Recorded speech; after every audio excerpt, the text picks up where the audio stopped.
Well, the COVID pandemic is impacting changes in education like we have never seen. For parents of high school students, there are a lot of questions regarding how these changes will impact the college search as campus visits are limited and college fairs have gone virtual. It's a lot to navigate. This morning, Kevin Phillips, Vice President for Enrollment Management at Lees-McRae College, joins us via Zoom with some helpful information. Kevin, thanks so much for joining us today.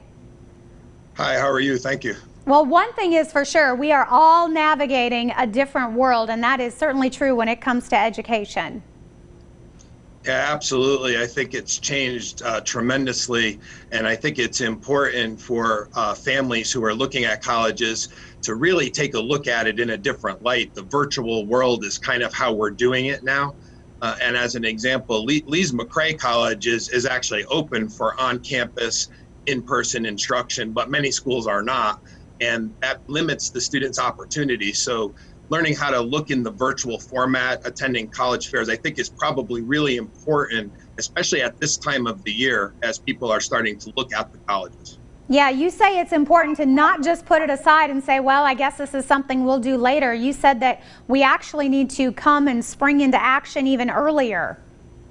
Yeah, I honestly really think that. I have a couple of daughters who are in college, and one of them was choosing her school at the outset of the pandemic, and it was really difficult for her to do that. And what I noticed is that I think personally she waited a little bit long. And so I think this year, if people wait until the spring semester to start looking, I think they're going to get a little stressed out. So I really feel that students should take advantage of the virtual tools that we have. And I think everybody's getting used to that. So there are some virtual fairs out there.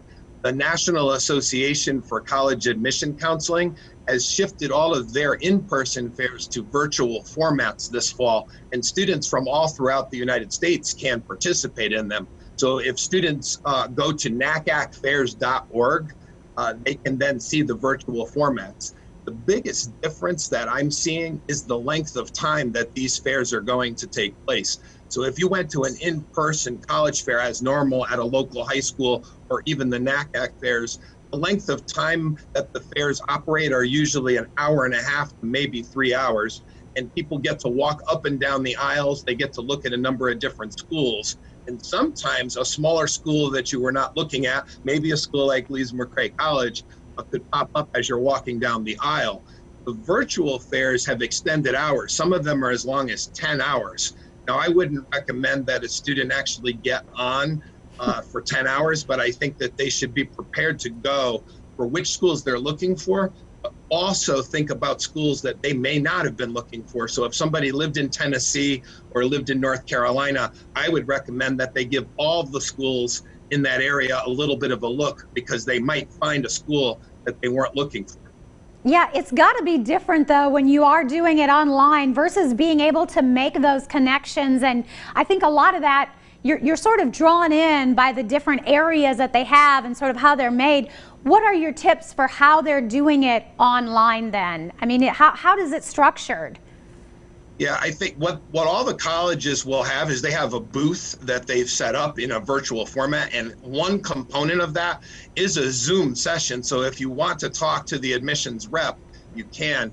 Some of the early ones that we've done, we find that people are a little hesitant to do that because they're not familiar with how this format works.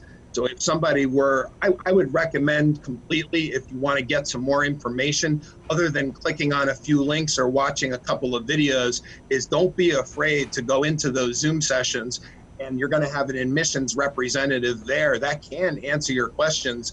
And so as different as it is, it's essentially the same thing, and you're having some one-on-one time. Whereas at the college fair, there's like 20 or 30 people at every table, and there's a lot of talking going on. In the virtual format, you'd have an opportunity for a couple of minutes to ask some questions. And I would say ask some questions that are important. Tell me about your school is a simple question, but a lot of people don't think about that. That kind of can prompt somebody to say, hey, we have wildlife biology or outdoor recreation management at Lees-McRae College, and this student may not be familiar with that. Or if they're interested in a specific program let's say criminal justice or business, they can ask the college, could you tell me a little bit about your program? Or ask, what athletics teams do you have? What division are you? Tell me about your campus life. So you can still do the same things. And quite frankly, you'll probably get a little more personal attention in the virtual format. And so my advice is, don't be afraid to get into a Zoom session in the virtual booth, and don't just look around, because looking around a website is nice. You really might not understand what you're looking at. So the college rep should be able to explain that to you in a much better format.